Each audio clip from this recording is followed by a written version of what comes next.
Think of seduction as a language. It is a language that is mostly nonverbal, and your game is to learn that language, to master it.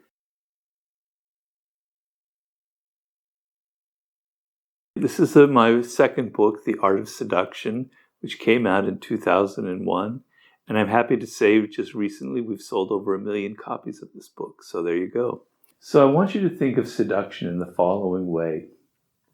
The people around you, all around you in your daily life, they have these kind of walls that are erected to protect themselves from intruders, protect them from advertisers, to protect them from people who are meddling in their life, to protect them from all the other intrusions that are continually distracting them. People, particularly in the 21st century, are very defensive. They have very thick walls around them. They're not necessarily interested in who you are. They're not interested in your ideas, in having a relationship with you, in anything about you. They're naturally resistant to you. The game in seduction is to lower those walls, to make them thinner and thinner, to find penetrating points so you can enter inside their mind, inside their defenses. And so the ultimate power is when you're not there, when after an encounter with you or whatever, they're thinking about you when you're not there. You have entered their mind, you've entered their inner space, and you've occupied, in a positive way, hopefully, their inner worlds, and they're thinking about you even though you're not there. That is the game, The Art of Seduction, okay? Now, think of seduction as a language. That's what I try and tell people in The Art of Seduction. It is a language that is mostly nonverbal. And your game is to learn that language, to master it, much as you would master French or whatever other language there is. Okay? So what is this language? Well, it's a language of gesture. It's a language of body language. It's a language of energy that you feel off of another person. So if someone is trying to seduce you, or you're trying to seduce someone, and you're too obvious about it, and it's too clear what you're up to, and you're saying all the right cliched lines that people say in order to seduce, it just makes those walls thicker and thicker and thicker. It's too clear. People become more and more resistant, right? But if they don't even know that you're trying to seduce, if it's something that's in your energy, it is in your personality, you don't have to say a word. You have charisma. You are a siren. You are a rake. You are the natural, all the 9 types of seducers that I illustrate in there.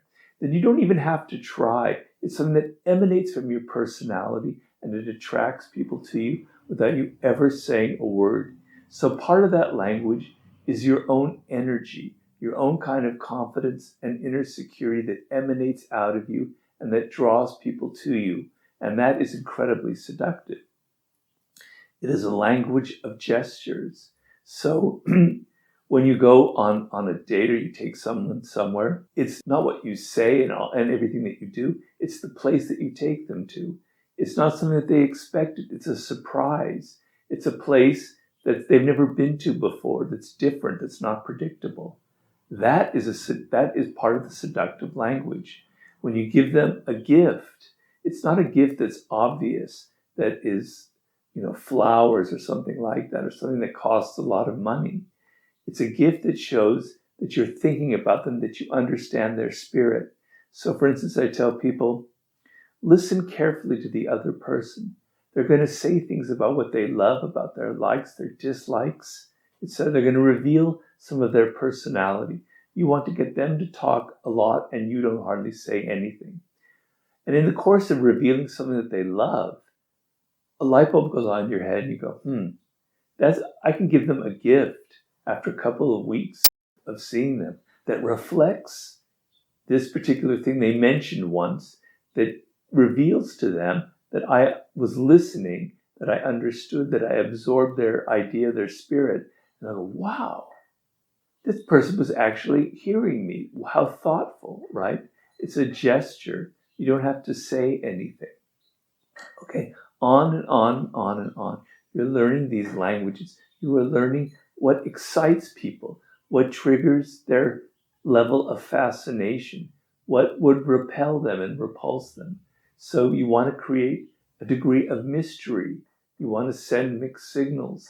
They don't know exactly who you are. There's an element of, I don't really know this person. What they do tomorrow, I can't really predict. Wow, how exciting.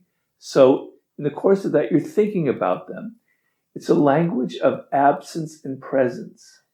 If you're too much in people's face, if you're texting them every day, if you're emailing them and calling them all the time, there's no sense of mystery. You're not giving them any space. But if you allow 2 days or 3 days to go by where you don't call them, all right, you might think it's a little bit cruel, but no, that's part of seduction. It's part of the mating game. Don't worry about cruelty. Cruelty is part of seduction, actually. You have to be a little bit cruel, okay? So you wait a few days. In that space, they're going, maybe he or she doesn't like me that much. Maybe there's something I said that was wrong. And they start thinking about you, and they start trying to think about what they can do to please you. You've got them then. You've seduced them. The moment they're starting to think about you, that's half the game. And if you're constantly in their face, you can't allow that to happen. But if you're too absent, if 2 weeks go by and you're never there, you're just going to make them angry. You're just going to make them forget you. You're going to think that you're not trustworthy. You have to know the delicate balance between absence and presence, when to be there and when to disappear for a day or two, right? Not to answer their texts right away. Give them a little space to fantasize about you, to think what you might be doing in your absence. On and on and on and on. A language of gesture, of behavior, of things that you do, of places that you take them to, about your energy, about when you're there and when you're not there, the level of mystery that you can. If you can master that language and get people to think about you and be fascinated with you, nothing else matters. You don't have to be the handsomest and most beautiful woman in the world. You will seduce them because seduction is a game of psychology. It's a game of entering into their spirit, entering into their mind space, and making them think about you. You master that game, and you'll be able to seduce almost anyone. So that is basically the art of seduction as I've laid out in my book.